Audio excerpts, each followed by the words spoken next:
Dan, it's Tony and Bob here in our Eastern Connecticut studio. Thanks for calling in, Dan. Hi, Dan. Hi, how are you, Tony? Hi, Bob. We appreciate you, Dan, calling in. We're doing fine, and we were just getting into the Brave streak when we found out you were on the line. Let me just give some background to our viewers about Dan. First of all, has been in journalism for close to 50 years, has done broadcasting, commentating, writing. He's authored 38 to 40 books in that area. We're not counting. When we have numbers like this, Dan, we're not going to count. We're way up there. Right. But great books. I have the book in front of me. We're going to be discussing a lot tonight when the Braves ruled the diamond, 14 flags over Atlanta.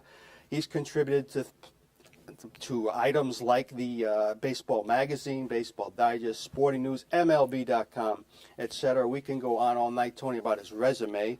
But again, first of all, Dan, my buddy and good friend and co-host of various shows, Chris Mascaro, sends his best regards to you tonight. Oh, I appreciate that. Please send the same to him. I'll talk to him tomorrow, and I'll do that. Again, Dan does hosting and producing a Braves Banter. That's another Atlanta Braves show. You can listen to that every Thursday. But Tony, you were fortunate enough to talk to Dan a couple weeks ago. That is correct. And again, we thank Dan for giving us the time tonight. And my first question, the first thing that came to my mind, Dan, having gone to Fordham and had roommates from Jersey, you as a lifelong resident of Jersey, how did you not become a Yankee fan back in the day? Very good question. In 1957, the Brooklyn Dodgers and New York Giants were going to California. So that was out. And all my friends rooted for the Yankees. However, the Milwaukee Braves beat them in the World Series. So I figured the Braves were the best team, and I stuck with them ever since. It just really occurred to me that all those Jersey guys, Tony, they're all Yankee fans. I knew in the '80s. But as far as first of all, before we get to the Brave talk and everything, we were fortunate enough. Was it 2 years ago, Tony? We talked to Al Clark, I think 2 years ago. Yes. And you did the book with him, Called Out But Safe. We had a great conversation with Al that night, Dan. Did you have a lot of fun? What kind of experience was that like working with Al and writing that book? Well, I told him he was the brother I never had. I mean, he was great. It was a lot of fun, very funny guy. His dad was actually a writer that I had known way back when, Herb Clark. He was a sports editor of the Trenton Times, and I was the AP sports editor. So I worked with Herb Clark, his dad, before I ever met Al. So it's a small world. You know, it's amazing how things happen. It sure is. And again, we'll be talking more about the books as we go along. Again, we're going to concentrate on this one tonight, but that was a great one, Tony. It certainly was. Ira sent me a copy of that one. I sent you a copy of this one, so we've been very lucky in that way.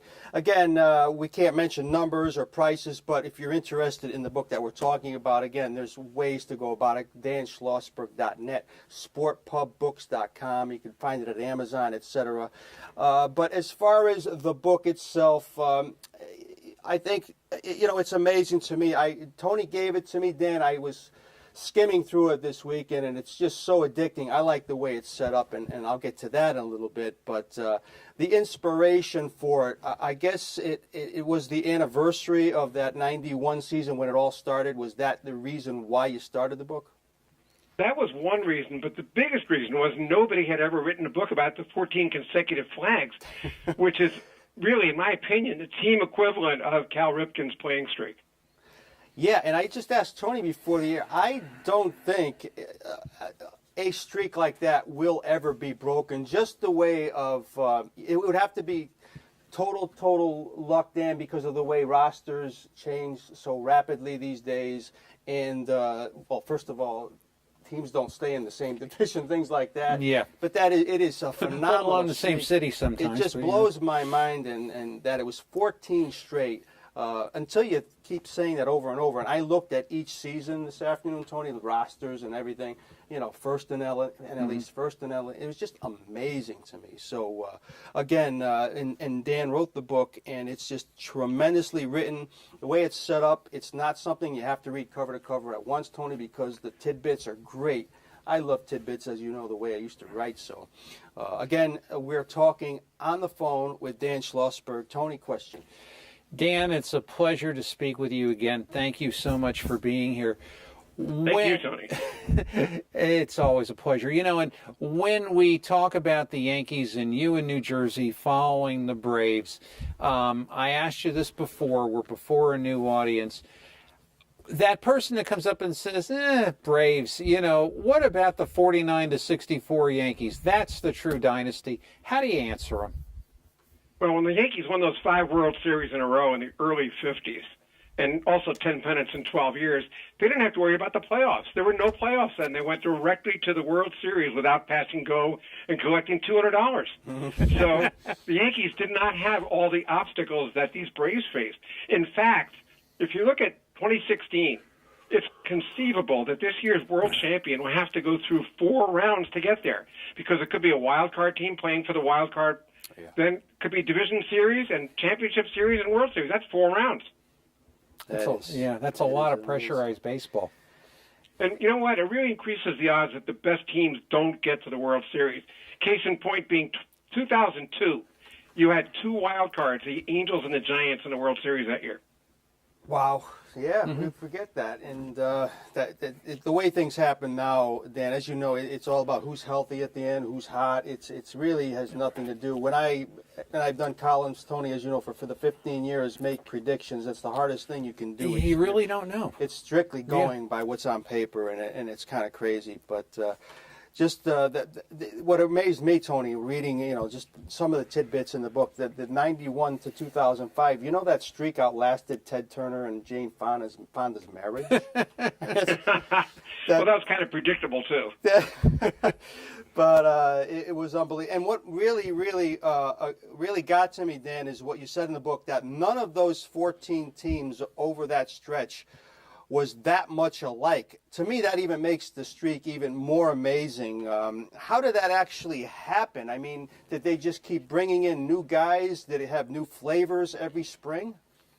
Well, they tried to keep the core of the team together. Correct. And that's why Maddox, Glavine, and Smoltz are all in the Baseball Hall of Fame. In fact, they're the only trio of rotation members from the same team that was together over a decade to make the Hall of Fame. So that's pretty impressive. And, of course, Chipper Jones spent his entire career with the Braves, but he didn't come up till 95. So the only guys who wore the Braves uniform for the entire streak were Bobby Cox, Leo Mazzoni, and John Smoltz. And we'll talk. Tony, you want to say something about Mazzoni? I know that was in your notes. Yeah, and to me, Dan, as we discussed, probably one of the most fascinating characters in baseball, just a guy who was very serious about what he did, and he'd had the pitchers do this evil thing, throw. And I don't think he'd be much loved today as a pitching coach. Not at all. He had a theory about throwing twice between starts. When he first suggested it, Glavine and Smoltz, who were there at the time, said, twice between starts? You're kidding me. Nobody ever does that.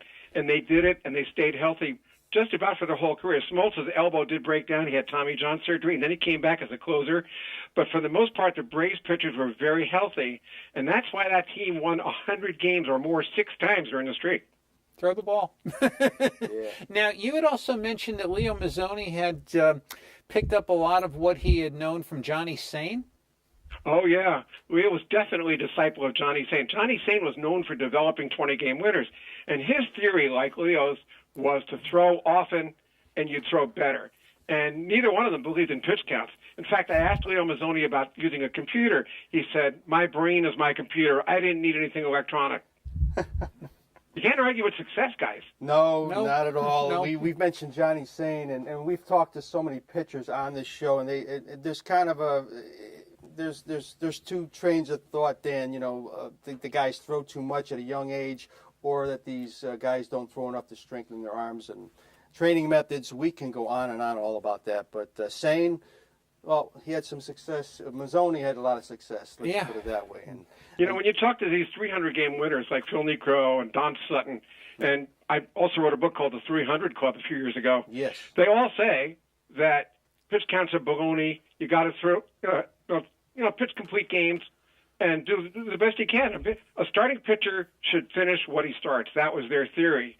And look what they won. They both won over 300 games. Only 24 pitchers in baseball history can say that. Now, what would Dan? What would Bob Gibson do, like to a Red Schoendienst or someone, if they came to get him after 6 innings at 100 pitches and he gave up a run or two? It's just almost laughable, you know. Yeah, I think they'd be afraid to take him out. But it's great. Again, we're on the phone with Dan Schlossberg, the great author, and you know, again, the foreword of the book, Tony, by Bobby Cox. Yes. I mean, was that a no-brainer by you and or the publisher? I mean, to do that, and it was greatly written, and he was so thankful, Dan. It was terrific. Thank you very much. That was totally my idea. I knew Bobby from when he first got the Braves managing job back in the 70s when the team was really the Bad News Braves. And Bobby and I were friends. I did a big article about him for Atlanta Magazine. He was very happy with that. And we became friends. And so when it came time to do this book, I said, Bobby, I really need a favor. You got to do the forward for me. And he sat down for an interview during the winter meetings in San Diego a year ago, December. We sat out on the veranda in rocking chairs, and I did the interview. Then I wrote it up, and I sent it to him, and I said, Bobby, make any changes you want. And he said, I'm not changing a word. And that was just great. It was written by the heart, you could tell. And before this streak started, Dan, this team, people forget, the year before 1990, it was a last place team. So they were one of those few that did the last place to first place. If you had to give me one of the biggest reasons how that happened, what would you say, Dan? How did they go from last to first and then start, of course, the 14-year streak? Well, in a word, defense. Because the Braves could only catch a cold. They couldn't catch a baseball for sure. So they signed Terry Pendleton and Rafael Belliard and Sid Bream, and they traded for Otis Nixon and fortified 4 very important positions. And all of a sudden, Glavine and Smoltz said, hey, the ground balls aren't getting through anymore. The pop flies are being caught. And Glavine, that very first year, 91, won the National League Cy Young Award. That is something. Defense wins championships, Tony, in many sports. Pitching and defense beats good hitting. Go ahead, Tony. Yeah, look at Kansas City now. Same deal. That's why they won last year. Good defense. Oh, absolutely. And that's why the Mets lost, because they couldn't catch the ball. Yeah. That does help. For certain. And Dan, you know, we had talked about this earlier with respect to the Braves and the personnel and how the personnel fit together. And was there a effort or a model that everyone was following to say, this is a good Braves player, where this might be a good player on the free agent market, but he's not a good guy, so we really don't want him because he doesn't fit our mold? Was there an established mold? Very much so. After the 1992 season, Ted Turner told his guys that he had one bullet to fire, and it was either going to be Barry Bonds or Greg Maddux. And they could have had Barry Bonds, and look at all the MVPs he's won, you know, after that. But they decided to take on Maddux, who was a very low-key, quiet, humble, soft-spoken guy. And even though it meant demoting Glavine to number 2 on the staff, they signed Maddux, and it really worked out well. It sure did. And Maddux, Tony, I was looking at some of his stats, and it was ridiculous. A few years, he had records of 19-2, 19-4, It's ERA amazing. titles, and here was a guy that pitched. I didn't realize, Dan, you know, a Hall of Famer like that, you figure he had 14, 15 years. He pitched 23 seasons, I believe. Yes, he did. And that is why, by the way, he has more wins than any living pitcher. It's phenomenal, and probably one of the more cerebral guys you'll ever see. Never blew you away with the fastball, but just knew how to pitch. How to pitch. It was great to watch. But and again, what was great about the book, Tony, Dan talks about how when he was a kid, his big interests were baseball and trains. And he compared it to the Braves, the dynasty here, kind of telling us that John Sherholtz, the GM, was the conductor and Bobby Cox was the engineer, or vice versa, one of those two. But Sherholtz, the GM, Dan, what made him so good? I mean, all these guys, you know, with GMs, they can definitely look at talent and evaluate it well. What made him a cut above? He knew how to assemble a team and keep it together, and he knew how to manage a payroll. And remember, he had won the World Championship in 1985 with the Kansas City Royals, which made him the very first GM to win a World Series in both leagues. And because of that, I think he should be in the Baseball Hall of Fame. But he could make trades that you questioned at the time, and they really worked out. For example, Kevin Millwood, a stalwart starting pitcher, to the Phillies for a minor league catcher named Johnny Estrada. Nobody ever heard of Johnny Estrada, but he immediately became a National League All-Star as a catcher. So all of a sudden, that was a great trade. So stuff like that, and signing people like Andres Galarraga and Walt Weiss, and so many others across the way. But the biggest free agent signing that he did actually was, I should say, a trade, because the biggest free agent signing was Maddox, but the trade, Fred McGriff, he got him in 1993, just before the trade deadline, and the Braves got red hot and won that division by 1 game over San Francisco. They were in the NL West then. Giants went home. They had 103 wins. They went home. Wow. And baseball instigated the wild card in 3 divisions right after that. McGriff, the crime dog. Tony, very good player. Very solid player. Should be in the Hall of Fame, by the way. Dependable hitter. Did he have 500 home runs, Dan? He was right around there. He just missed, but he finished with 493, the same number. Somebody named Lou Gehrig got that many. Yeah, and he was seemed to go about it in a very quiet way, a la your Chipper Jones, who we'll talk about in a second. Again, on the phone with Dan Schlossberg, author of this great book, Tony. And Dan, we had discussed a couple of weeks back John Rocker. To me, I'd never seen a human being throw a baseball like that. He had all the ability in the world, but I guess he had a 10-cent head, and they saw it and got rid of him. And kind of a story of a baseball tragedy, wouldn't you say? Yeah, he really talked his way out of the big leagues. Certainly talked his way off the Braves. In fact, it was John Schuerholz who said of him, he had $1 million arm and a 10-cent head. So you gave me half of the quote there, but I love that quote. Rocker was a left-handed closer who threw hard. He used to run in from the bullpen at top speed, and he was like a charging bull. You know, when they open the gate and at a bull ring, and the bull comes charging, and that was John Rocker for sure. Yeah. Big, strong guy, but he was his own worst enemy. Unfortunately, you ought to keep his thoughts to himself. That's all I can say for the guy. Yeah, it's true. It's awful. And Tony, we talked about stadiums a lot on this show, and some people forget that about half of this streak was done while this team was still playing at Atlanta Fulton County Stadium, which was the launching pad. What do you remember about the old stadium, Dan? Did you like it?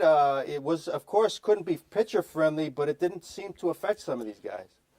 It really wasn't pitcher friendly, but people like Maddox and Glavine kept the ball on the ground for the most part. That's true. And Smoltz was a strikeout pitcher. Yeah. So that helped them. And when the Braves had all those sluggers, I mean, look at the sluggers they had: Javi Lopez and Galarraga and people like that, McGriff. You know, so the Braves needed a home run too, and of course Chipper. Once they moved over to Turner Field, which opened for baseball in 1997, it was more of a pitcher's park, and it still is a pitcher's park. Wow. Yeah, we used to hear so much about it, Tony. About well, you remember the year with Davey Johnson and there was Darrell Evans and Evans, Aaron, and Johnson. That's right. Flying out of there, and that's what 73. We were just growing up, and it was great stuff back then. And I mentioned a few minutes ago how much I love how this book is put together, Tony. And again, the tidbits are great. You have a lot of these boxed tidbits almost every page of the book. You have one section. First of all, one section focuses on the people who were involved in the dynasty, and of course the basically the team itself. But the tidbits, for example, page 144, you have Marvin Freeman telling the mounted police to remove the horses near the end of the 92 NLCS, saying we're going to come back and win, which they did. Page 186, the price of Turner Field, which was $235 million, compared to just a fraction for Atlanta Fulton County Stadium. These are just great things, Dan, that you put in the book. And of course, page 217, I was reading how Andrew Jones negotiated his own contract at one point. Yeah, that's right. He didn't have an agent. And Andrew Jones, by the way, holds the team record for home runs in the season. Yeah, he was does. over 50 one year, wasn't he? Yeah. He had 51, and you would think that Chipper or Hank Aaron or Gary Sheffield or McGriff might have hit more, but they didn't. And I can attest, and probably Tony, when Andrew Jones was in his prime, Tony, I don't know if there was a better, and Dan, you could correct me if we've seen some great, if you're our age, you've seen some great outfielders over the years. We grew up watching Paul Blair, etc. But when Andrew Jones was in his prime, I don't know if I've seen a guy go back on a fly ball as pretty as he was. We saw him at the end, Tony, with the Yankees. It was pretty ugly, but it must have been fun for you to watch, Dan. Oh, very much. He won 10 straight Gold Gloves, and I really, honestly, in my heart, believe that he's going to get in the Hall of Fame, too, after Chipper. Wow. Yeah, people will. Well, again, you get overshadowed on a team like this, but when you hit 50 home runs and you can play the field like he did, it was amazing. We have a few more minutes left with Dan. Tony. Dan, let's talk about what could have been. And there's many people that do not know that Deion Sanders had started in baseball. And can you talk about that and his coming up from Florida State and how he brought the tomahawk chop with him? Deion Sanders was sort of divided between baseball and football and actually tried to play both in one day during the playoffs, and that did not sit well at all with Bobby Cox. And the Braves really wanted him to concentrate on baseball. He had some good years with the Braves, but had he concentrated totally on baseball, he might have been in the Hall of Fame by this time. Mm-hmm. He just was divided. He turned out to be a better football player, but that's because he just didn't get baseball the time that it needed. And I remember another pitcher that went under the radar. Well, at the time he came up, they said, well, here comes another one. And you remember Steve Avery very good, Tony. Yes. Oh, yeah. And, the number 4 guy for the most part. Yeah, and refresh my memory, Dan. He must have hurt his arm, because this is a guy that looked so good. He did. He kind of fizzed out. He had to hurt his arm, correct? Yeah, he was the MVP in the 1991 playoffs against Pittsburgh. Yes. I mean, he was just brilliant. He didn't give up anything in that playoff. Great pitcher. And what could have been. We talk about Steve Busby all the time and guys like that, but incredible, totally incredible. And getting out to Chipper Jones, of course, he'll get in 2018. Seemed to me, Dan, to be one of the more business-like players going through what he did. Met fans will never forget him, how he used to kill them. He named his son Shea, actually. Shea, right. And Tony often talks about guys like Rick Monday, who just conducted himself like they ball just players. Looked like and acted like and sounded like ball players. You know, if you had a dictionary definition, Dan, it's like, this is a ball player, you could say Chipper. Chipper was like that. Yeah, and one of the best switch hitters in baseball history, too, right up there with Mickey Mantle. He's got to be put in that. Yeah, exactly. And I mean, he was just a great. And it wasn't like at the end he was really hurting the team. He was still productive, you know. So, again, that was great stuff. And again, you know, is there still the attitude down in Atlanta, Dan, that here? Okay, 14 division titles, the 5 pennants. Do they still feel cheated that they only could come out with one world championship? Yes and no. And I'll say no because their record of 14 consecutive first-place finishes will never be duplicated by any team in any sport. True. So they have that all to themselves. Plus, they finished, if you add up their record, their wins and losses, over that 14-year span, they finished well over 100 games ahead of the next best team during that span. My goodness. Yeah, it's sick. That's something you can never take away from them. It's just, and then like we talked at the beginning of the show, Tony, things have to kind of fall in place to win world titles these days. And yeah, all those playoffs. Yeah. Plus, you know, you have injuries. Like 91, Otis Nixon got suspended for cocaine issues in September. Yeah, I recall. Nixon had stolen 72 bases at the time of his suspension. That's a club record by far. Had he been eligible for the 91 World Series, the Braves would have swept the Twins, I think. My goodness. Remember all those one-run games? There were 5 one-run games in that 7-game series. Yes. It was, again, and then pretty much we expected that with Atlanta. Question, Tony? You know, Dan, I'm going to take you off the menu here a little bit. You had mentioned Andrew Jones in the Hall of Fame, and Bob and I are always talking about who's in that shouldn't be. And, you know, as we said a couple weeks ago, we could do a whole show on that and who isn't and should be. And if you had to predict in the next, say, 10 years, the steroid alleged people and people who are kind of on the fence, who do you think will be in? Who do you think we'll never hear from again? And what do you think about a couple of the veterans like Gil Hodges? Gil Hodges is number 2 on my list of guys that I think should be in or not.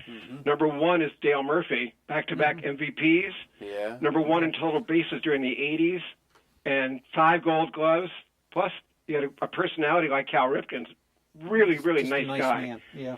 And the sportsmanship counts, and it should for the Hall of Fame. Dale Murphy deserves to be in. But Gil Hodges has more votes for the Hall of Fame than anybody who was never elected. So I do think that he deserves a shot. But there are other people connected to the Braves that really have a fair chance to get in. Andrew Jones, we mentioned. Right. Fred McGriff and Gary Sheffield, and perhaps John Schuerholz as well. True. Yeah, I would agree. Yeah, and you have to be looking at an era like that and a team like that to find guys like that. And Dan, you know, they have the new stadium in 2000. Can you believe that Turner Field is outdated already? I mean, it just seems to me like it just opened. Maybe time is flying by at our age, but SunTrust Park to open next year. What's going to become of Turner Field?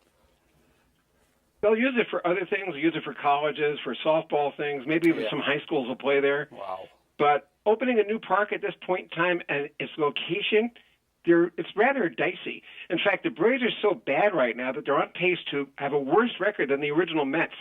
So I think that their attendance is going to really hit rock bottom this year and next year. New park, old park, it really doesn't matter. People don't go to see the stadium. They want to see a winning team. Yeah, that's so true. And that current Braves team, Tony, it's pretty bad. 9-27. It's sad. Yeah, it's a double. You wonder. You never. Well, I guess we're spoiled. Any baseball fans are spoiled to see a team like the Braves be doing that. I mean, what's the attitude about manager Freddie Gonzalez right now? Personally speaking, I think he's a great guy and a good manager. I like Freddie a lot. Yeah. The front office guys, I'm not very keen on, and that's John Hart, John Coppolella. Mm-hmm. Schuerholz is an advisor now, so I can't say anything negative about him, especially with his history. But John Coppolella is only 30 years old. He's in his first year as general manager. He's made some rocks of trades. Andrelton Simmons for 3 prospects who may never make it. Yeah. Evan Gattis, who led the Astros in home runs and RBIs last year. Alex Wood traded to the Dodgers for Hector Olivera, who may never play for the Braves again because of domestic violence incident that he had. Mm-hmm. And the list goes on and on. So there's some awful trades that he made and others that may come to fruition. The Shelby Miller deal with Arizona looks pretty good. Yeah. The Braves claim they now have the best minor league system, but we'll see. In my book, prospects are suspects until proven otherwise. Isn't that true? A lot of sense. Again, final minute or two with Dan Schlossberg. Just a couple comments before I close it with Tony. Dan, I mean, you know, I guess we all, and Tony, I think you'll agree, we have to thank Ted Turner because back in the day when we could watch up here, Dan, and you know, being in the Northeast, basically America's team. Mets, Yankees. America's team. And he came out, and all of a sudden, you know, we got to see the Braves every day. Yeah. And you know, to become familiar with Pete Van Wieren and Skip Carey and Ernie Johnson, all great guys. Yeah. Great broadcasters, incredibly knowledgeable. It just brought our whole thing that we could actually have an alternative to watching other things. It was great to see the National League and other teams, and that was great. And I also want to make a point to, I was going to mention the appendix in this book is tremendous, Tony, because it gives a lot of the awards that these individual players and teams won. So I recommend checking that out when you get this book. Tony, final question. You know, I'm just thinking we should appreciate Ted Turner, and you know, should we be appreciating George Steinbrenner? I don't think I'm going to go that far. But anyway, what are you thinking about for your next book, Dan? I'm working on a book now called The New Baseball Bible, Notes and Nuggets from the National Pastime. It'll be out next spring training. Oh, wow. Great. That sounds like that is great stuff. I just love like the tidbits, and so it really, I'm still flipping through the book, and it's just fascinating reading to me. Again, the book is When the Braves Rule the Diamond, 14 Flags Over Atlanta. Again, danschlossberg.net. You can go to sportpubsbooks.com, amazon.com, etc. Dan, please keep in touch. I'll send my regards to Chris tomorrow night. It's been an honor and a pleasure to speak with you, and maybe we could speak again down the road, maybe during the season again, get your feeling on what's happening in Atlanta. And again, it's been a true pleasure for both of us. Thank you so much, Dan. Yeah, thank you, Bob. Thank you, Tony. And tell Chris that he was a great partner on Braves Banter. I will do that, and please be well and be in touch. Thanks very much. Good night, Dan. Okay, good night, guys.